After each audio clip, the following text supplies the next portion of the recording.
નમસ્કાર દોસ્તો, મારું નામ ગૌરી છે અને બધા મને પ્યારથી ગીતુ કહે છે। મારી ઉંમર 25 વર્ષની છે અને મારા લગ્ન એક મોટા પરિવારની અંદર થયા છે। મારે 5 નણંદ છે। હું જોવામાં ખૂબ જ સુંદર છું। હું તમને જણાવી દઉં કે કોલેજના દિવસોની અંદર હું ખૂબ જ આનંદ કરતી હતી। હું કોલેજની અંદર મારા ખૂબ જ સારા મિત્રો હતા। કોલેજની અંદર ઘણા શિક્ષકો સાથે અને મારી સાથે અભ્યાસ કરતા વિદ્યાર્થીઓ સાથે અને છેલ્લે તો પ્રિન્સિપલ સાથે પણ મેં ખૂબ જ આનંદ કરેલો છે। ત્યારે સુધીમાં મને આનંદ કરાવવામાં કોઈ પરેશાની થઈ નહોતી। ત્યારે મારા લગ્ન થયા ત્યારે હું ખૂબ જ આનંદમાં હતી, કારણ કે હવે મારે અલગ અલગ જગ્યાએ ગોતવાની જરૂર નહીં પડે, કારણ કે મારા પતિ ખૂબ જ ખુશ રાખશે। મારા સાસરીમાં એક ગુરુજી હતા, તેને બધા લોકો ખૂબ જ માનતા હતા। ગુરુજીની યાજ્ઞા વિના ઘરમાં કોઈ કામ થતું નહીં। ઘરના મંદિરમાં તેમનો ફોટો પણ રાખેલો હતો। લગ્નની પહેલી રાતે જ્યારે મારા પતિ મારા રૂમમાં આવ્યા તો હું શાંતિથી મારા બિસ્તર પર બેઠી હતી।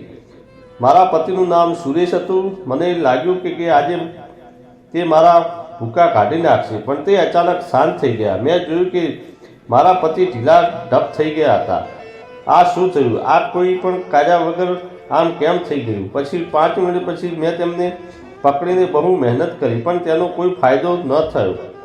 થોડી મહેનત કર્યા પછી તેની અંદર ફરીથી ઉત્સાહ ભરાયો, પણ તે ફક્ત 2-3 મિનિટ માટે ઉત્સવ હતો। મારા ચહેરા પરની ખુશી ગાયબ થઈ ગઈ, કારણ કે મને મારા જૂના દિવસો યાદ આવવા લાગ્યા। મારા પતિ ખૂબ જ કમજોર હતા।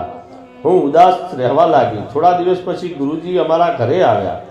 બધા લોકો તેમની કૃપા અને આશીર્વાદ લેવા માટે તૈયાર થઈ ગયા। મારે પણ તેમાં સામેલ થવું પડ્યું હતું। ગુરુજીની ઉંમર 40 વર્ષની આસપાસ હતી।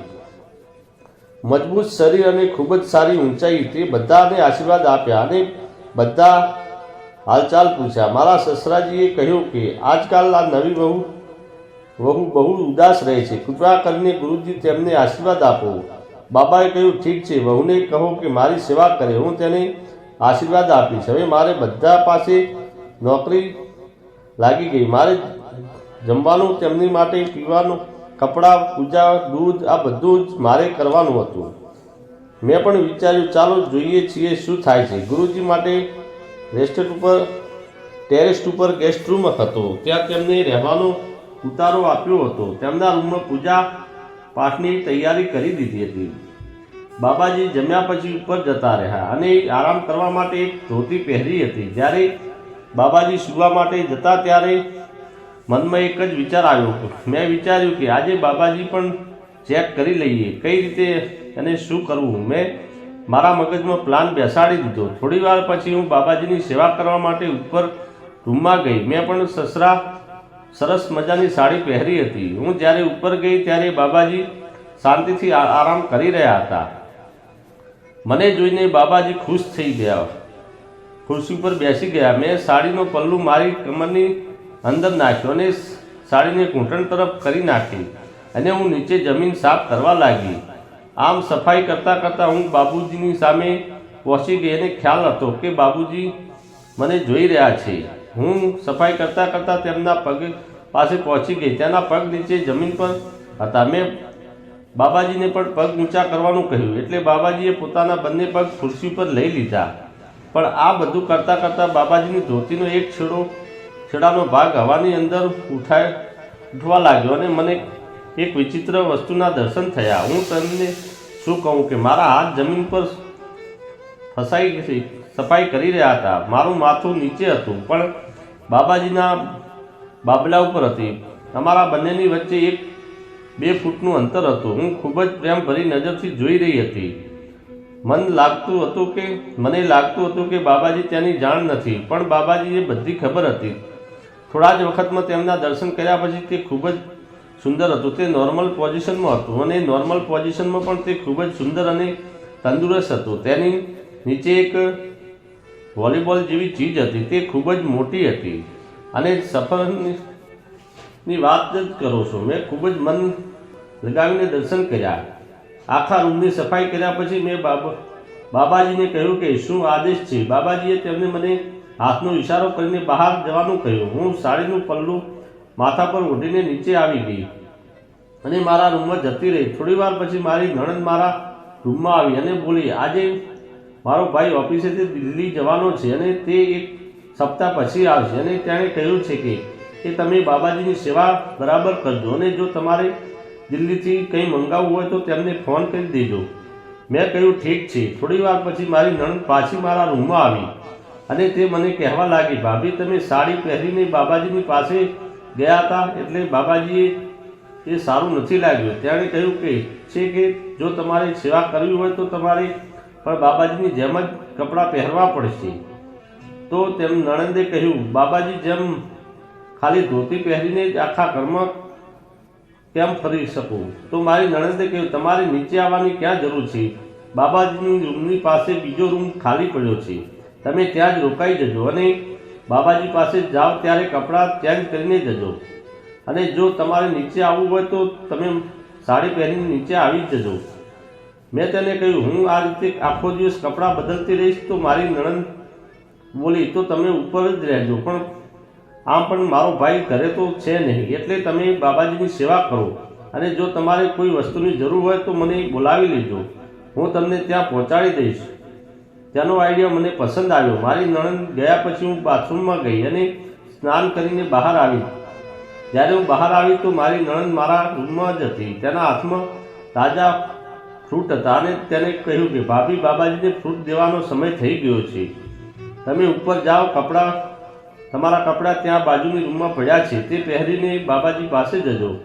હું ફ્રૂટ લઈને ઉપર ગઈ અને રૂમમાં જઈને મેં જોયું તો ત્યાં એક આછું વસ્ત્ર રાખેલું હતું. મેં તેને ખોલીને જોયું તો તે સાડીની જેમ ખૂબ જ મોટું હતું. મેં મારા પહેલા કપડાં દૂર કર્યા અને બાબાજીની આપેલું વસ્ત્ર મારા શરીર ઉપર ધારણ કર્યું. તે મારા ગોઠણ ઉપર હતું. જ્યારે હું બેસીને જોયું તો દરવાજો દેખાતો હતો. તે એટલું આછું હતું, તે આરપાર બધું જ દેખાતું હતું. હું ફ્રૂટની ડીશ લઈને બાબાજી પાસે ગઈ. બાબાજીએ મને જોઈને અને બેસવા માટે કહ્યું. હું તેની બાજુમાં પલોઠી લગાવીને બેસી ગઈ. બાબાજી ફ્રૂટ ખાતા ખાતા મને જોઈ રહ્યા હતા. ફ્રૂટ ખાધા પછી બાબાજીએ કહ્યું, લાઇટ બંધ કરી દો અને તમે બાજુવાળા રૂમમાં રહો. હું ડીશ લઈને બહાર આવી તો મારી નણંદ સીડી પર ઊભી હતી. મેં તેને કહ્યું, મને બાબાજીએ અહીંયા રહેવા માટે કહ્યું છે એટલે મારે અહીંયા જ રહેવું પડશે. તો મારી નણંદે કહ્યું, કોઈ વાંધો નથી. તે જતી રહી. પછી તે એક ચાદર લઈને આવી અને કહ્યું કે ભાભી, તમે આ ઓઢીને સૂઈ જાઓ જજો. હું મનમાં વિચારતી હતી કે આ ચાદર શું કામ છે? આજે તો એમ જ રહેવું છે. મેં છતાં તે દરવાજો પછી બંધ કરી દીધો, કારણ કે હવે કોઈને મને ડિસ્ટર્બ ના કરે. બાબુજી પણ પૂરેપૂરા દર્શન કરી લીધા હતા. હવે હું શું કામ છુપાવું હતું? બાબુજી પાસે આવી અને તેને દૂધ આપ્યું. બાબાજીએ પણ દૂધ પીતા પીતા મારી સામે પલોઠી વાળી દીધી અને મારી સામે બે વિચિત્ર આસનમાં બેઠા હતા. મારી નજર ત્યાં હતી. બાબાજી નીચેથી આકાશ ઊંચું કરવા લાગ્યા. ઊંચું કરી નાખ્યું હતું. મેં દરવાજાની તરફ જોયું એટલે બાબાજીએ પોતાનું વ્યસ્ત કર્યું અને દૂધ પીધા પછી બાબુજી આરામથી સૂઈ ગયા. હું તેમની નજીક બેસી ગઈ. તેમણે કહ્યું કે મારી સેવા કરો અને તેણે મારો હાથ મૂકી દીધો. થોડી વાર પછી તેણે મને કહ્યું, દીકરા, આની ઉપર બેસી જા. તે પંખીડું ખૂબ જ ઉડવા માટે તૈયાર કરતું હતું. હું બેસી ગઈ. બાબાજીએ પોતાના યંત્રવિધિ મને બ્રહ્માંડના દર્શન કરાવ્યા. લગાતાર 1 કલાક સુધી મને સ્વર્ગની અંદર સફર કરાવી. મારી આંખો બંધ હતી પણ મને બધું જ દેખાતું હતું. થોડી વાર પછી હું થાકી ગઈ એટલે બાબાજીએ મને બાજુમાં બેસવા માટે કહ્યું. સવાર થતાં બાબાજીએ મારી પાસે 4 વાર સેવા અને પૂજા કરાવી અને પછી તેમણે કહ્યું કે હવે સવાર પડી ગઈ છે અને મારા આરામનો સમય થઈ ગયો છે. હવે આપણે આવતીકાલે ફરી વખત આ પૂજાનો લાભ લઈશું અને હું તમને માંગો તેવું વરદાન આપીશ. આટલું કહીને તેને પ્રસાદ મારા મોઢામાં મૂક્યો અને બાબાજી પોતાની શૈયા ઉપર આરામ કરવા લાગ્યા.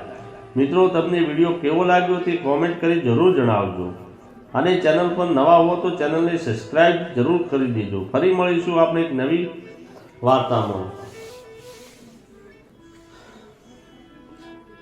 વિડીયોમાં ત્યાં સુધી આવજો. વિડીયો પૂરેપૂરો જોવા બદલ આપ સૌનો ખૂબ ખૂબ આભાર. ધન્યવાદ.